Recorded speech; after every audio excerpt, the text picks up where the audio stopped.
All right, guys, coming to you with a special episode. We're calling this the Mastermind Popcorn episode. We're here in Charlotte, recording live with our Elevate 360 Mastermind members, and we actually turned the mic back to me. We gave our Mastermind members a chance to ask me some of their burning questions that they wanted to hear, and nothing was off limits. So I hope you guys enjoy this episode.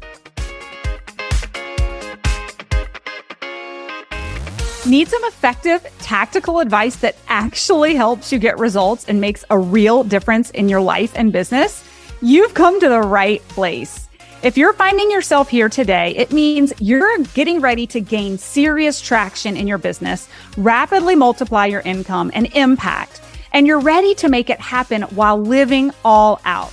Guys, I'm Melissa Hinault, your trustworthy corporate dropout turned six-figure business burnout turned happy and healthy CEO of a multi-million-dollar online business. And you're listening to the Burnout to All Out podcast. On this show, we're serving up innovative growth strategies, simple implementation methods to put them into practice, and action-stimulating inspiration tailored specifically for the modern entrepreneur. Let's dive in.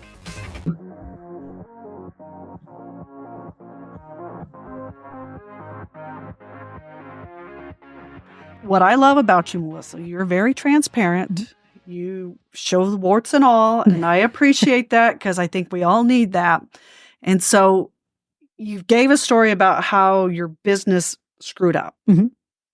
I want to know how Melissa goes through the process when you personally screw up. It's not the team, it's not the whole company, it's you. What is your process when the shit hits the fan, you screw up? What do you do? How do you recover? Yeah. And how do you go forward in your life? Yeah. So when I personally screw up in business or when I personally screw up in like my home life or anything in between? Because that's a 360 life. Yeah. Okay. So, and it depends on how you define screw up. But what I will say is, for instance, with the failure in Build, Grow, Scale, the public launch, to me, that is all the decisions that are ultimately made are from the CEO. So to me, it wasn't a team failure. On the outside looking in, I failed my team because I'm the one who actually agreed and approved every strategy that was put before me. So to me, that is a personal failure in business. So the way I look at it and the way I've worked through this over the past 2 years, and part of this comes from reflection on years and years and years of failures. I think it's actually how we progress is because we have to be willing to try new things and we have to be willing to fail. And so obviously, when we didn't get the numbers we expected and it was vastly costly, obviously the first initial reaction is I have failed. Like I have failed as a CEO. I have failed in these decisions. But I always give myself 24 hours to feel and not just plow through, like to feel the failure, to feel the disappointment, to allow it to move through me. Same thing in January. So whole nother story of failure. So we had in November or October of last year, and any of my listeners who do launches know, like October of last year, we got a cease and desist, and we literally had just turned our ads on. We got a cease and desist from LinkedIn that said, you can no longer use the word LinkedIn. It is a trademarked term in your marketing. Well, the ads were already running. All of our materials, our programs, there was no way you could turn that off overnight. I won't get into the rabbit hole of that. We had to rebrand, we had to rename. That's a whole nother conversation. But we made some but they weren't fatal. They were learning. It was happening for us. In January, when we came to market, we thought naively, we've been in business for 5 years. People know our brand. If we change it to Lead Gen Academy instead of LinkedIn Academy, everybody will know it's us. We have a proven record of sales and conversions. It was like 2.2% conversion. Every time we do a launch, we get the exact same results. So we thought, we'll just call it Lead Gen. And that was after being on a freight train of hypergrowth, January through December of last year, just things going up and up and up and up and up. We did our launch and missed our goal by $500,000. Okay. Wow. Missed our goal by $500,000. And so I want to go back to your question of what do you do in that moment? I failed. To me, it wasn't the team. It always lands on the CEO. We make the final decision of everything that comes across our desk. I'll never forget sitting on a Chase lounge in the Ritz-Carlton Spa on the 18th floor. The day after the failed launch, all the numbers came in and I was bawling. I was so upset because here I thought this was the trajectory. This is the way it was supposed to happen. And I didn't try to skip over that part. I didn't try to make excuses. I didn't try to jump to action. I actually gave myself that time, literally tears coming down my face, bawling in disappointment. And then all of a sudden, sheer laughter. And it's a shift in perspective. I'm sitting in the Ritz-Carlton on the middle of a work week, just got a 90-minute massage, and I'm crying about making $500,000. For you. I'm crying. And all of a sudden, I started laughing. And I thought 2 years ago, that wasn't even the total revenue I brought in. So it was a shift, two things, shift in perspective of gratitude, even when I fail. And then number two, I am a huge proponent of when things don't go your way, it is feedback for the future. And so it's a discipline after feeling through it. And I'm telling you, I was massively disappointed. If you feel like you're screaming into the void when you post content on Facebook or Instagram, struggling to find a sustainable and scalable lead generation process that sticks, and you just want someone who's been there and done that to reveal their secrets, then it's critical that you register to save your spot ASAP. During this live masterclass, you'll get to steal the exact strategy I used to scale my income from $0 to $1 million in just 19 months without spending a fortune on ads or suffering from burnout. Simply check out the show notes of the podcast episode for the link to register for your free spot in the LinkedIn Lead Gen Masterclass. And don't worry, even if you miss a couple of days or you can't make it to all the training sessions, we'll deliver the replays directly into your inbox daily so you can watch them on your own time. All you have to do is make sure you sign up for the masterclass before registration ends. Then getting myself together, pulling up my big girl panties the next day and started journaling literally for a month. What are the lessons in this? What am I learning here? What can I bring forward? Why is this happening?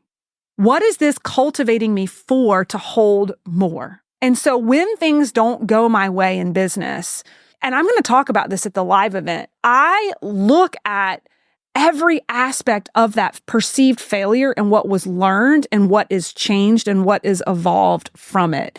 And in that practice in January, after that happened, I actually sat down and journaled every time I thought the world was coming to an end. Has anybody ever done that? Mm-hmm. So I thought this is good perspective while I'm feeling sorry for myself. Let's reflect on all the times I thought shit was literally like the world was ending.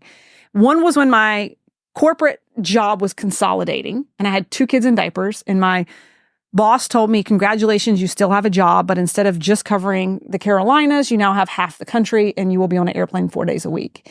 And I remember having felt such a sense of fear and lack of control and feeling like what? The world was coming to an end.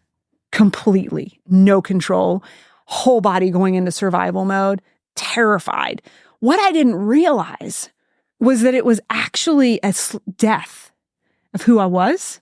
And I had to go through it for the rebirth. The death had to happen so that I could get scrappy and start thinking, shit, what can I do differently? This is not going to work for my family and I. And had I not gone through the shit of it, I never would have thought creatively to start my own business and figure out how to get the fuck out. And so I started journaling those scenarios. My business got hacked. The first year I was in business, you can talk to Jackie about this. I hadn't made $20,000. All my socials, bank accounts, PayPal, all of it got hacked. It was a disaster. We were playing whack-a-mole trying to get it all cleared out. Again, it was a pivotal moment where I could have just quit. I hadn't made a whole lot of money yet, and it was disastrous. I really wanted to go into a closet, eat a gallon of ice cream, and drink a bottle of wine. And maybe I did for a couple days. But now I reflect on it, and the universe was basically, it was a warning. Bitch, get your shit together before you manifest all of this money. Because right now, anybody can access all of this. You need a hard lesson in passwords, not all being the same for everything before you run a multi-million-dollar business. But in the middle of it, it was like the world was ending. And so now that I'm a couple years in, and I know I have decades of lessons to come, I now can, when Build, Grow, Scale to the public was a flop, I had the experience of past failures that I actually go to immediately as this sounds crazy, but literally as like my blankie of like, okay, remember when you thought the world was ending and it was actually happening for you. So be patient. There is something being told to you. You are being sculpted and you are being molded for something so much bigger that you don't have the capacity to see or hold yet, but pay attention and be open to receive the lessons in what you're experiencing right now. And so that's a business practice that I take on to this day. When I don't meet my goal, I realize it's not my path. The journey's been written for me. This is my own personal spiritual belief.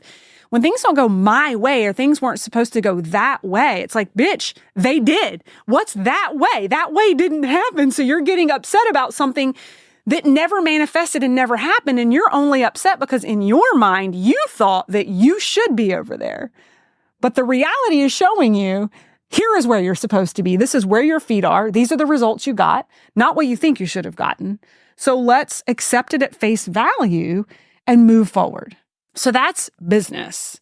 Where I feel like I have failed in my home life, some of you guys have heard this story, and I think maybe I was talking with Jean about this earlier on the podcast, but I don't know if any of you guys have experienced this, like seasons of your life of, I know probably you have, Ginger, I think we've talked about this, of really burning the candle at both ends as a parent.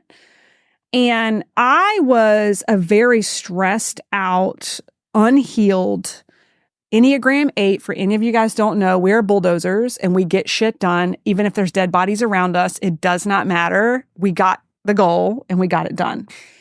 And for me, given what's my past and kind of what traumas I was exposed to, what I've learned is that I've operated from a self-preservation mode. And in corporate, after having kids, there was still this ferocious climbing of the ladder. For now, I see for safety. It was never safe enough. I had to be performative. And also it's how I was seen, because that's how I was seen growing up, was performing, making good grades. And so it was the way I saw being seen, loved, and safe. And then you throw kids into the mix, and with an unhealed body, probably blown out adrenals. And when I say unhealed, I mean just a lot of past inner work and shadow work that has not been done yet. God bless my husband for like dealing with it. And I saw the way out of the life I was living by starting my own business. But like you have experienced in running your practice and launching a business, now you're less available than ever. So I went from already working probably 60 to 80 hours a week as a corporate executive to layering on outside of that, launching another business to try to get out of the thing that was killing me. So now I'm like double not available, double stressed out, double triggered. I could fly at the handle for anything. I look back at like how I yelled at my kids and how quick and easy I was to just be triggered, even with my husband, because my nervous system was so dysregulated. And where I have failed, where I've recognized that I failed and how I've handled that is when I was in Bali and I went through a breathwork session, and it was around the inner child and inner child work. And it was really fascinating because it's amazing what healing can happen when you're in a group and you witness other people's healing and like the ripple effect it can make for you. There was a girl in the group who's like in her mid-20s who was also doing the breathwork session. And when she came out, she was in tears and talked about how, as an older child and her mother remarrying, what came through in her breathwork was how slighted she had felt her entire life, how differently she was treated than this younger sibling of hers. And she was clearly very emotional about it, clearly holding this emotion in her body for decades. And as I witnessed her emotion and I witnessed her sadness, all I could think about were my two older children and how much my energy had impacted them as formidable little humans, and what an apology I needed to bring home to them, witnessing this young adult who'd never gotten that apology from her parents. And my third child got the hippie Melissa that's like out of corporate. Here I am. And those were some of the most difficult conversations I've ever had, is to like look an 11-year-old in the eyes and tell them that I was wrong, tell them that I was sorry, and to tell them that I am human and that humans make mistakes and that they're going to make mistakes too. And that I was just walked them through what it was not an excuse. It was my scenario and the stressful life I was living and how I was trying to do my best. But I recognize now how sorrowful I am. And my daughter was like, Mom, it's okay. You were working so hard to just try to get out of corporate and take care of us. And my son was like, yeah, it was pretty fucked up. He was tough. And I think he's the one who's most affected because he's the oldest. And so having that humility and being able to check your ego at home is a practice. I've had to do the same with my husband. It's a practice to nurture those relationships and acknowledge. And it's not even necessarily that you're wrong. And this is what I try to share with my children. It's that we're human. And it's part of the human life. And that it also sets the expectation for them that they aren't expected to be perfect. And maybe it'll allow them to be more resilient than I was. There's a reason I had such a perfectionistic mentality my entire life, because it's how I felt that I was seen and loved. And I'm not judging my parents at all. I'm just saying that was my experience. And moving forward with my kids, I'm trying to make sure they feel seen and loved, even when they do the wrong thing, even when they're not their perfect selves, even when they're emotionally charged. So that's my answer. That's a good answer. Thank you. Thanks, guys, so much for listening in on today's podcast episode. And I can't wait for you to see my upcoming guest in the next episode. You are going to love this keynote speaker. Hey, here's the deal. If you liked this, please subscribe and leave a review. And you want the latest online business growth strategies and exclusive LinkedIn pro tips sent straight to your phone? Text the word update to 704-318-2285. That is, text the word update to 704-318-2285. Can't wait to see you guys. Come find me over on Instagram, LinkedIn, Facebook, wherever you like to hang. I cannot wait to hear how you are enjoying and applying what you're learning. You guys reach out to me over on social, because I love hearing what's resonating with you. When you reach out to me and you send me those personal DMs, they really do impact the content I continue to bring forward to you. So again, come find me, Melissa_Hinault over on Instagram, Melissa Hinault over on LinkedIn and Facebook. Can't wait to see you guys over there.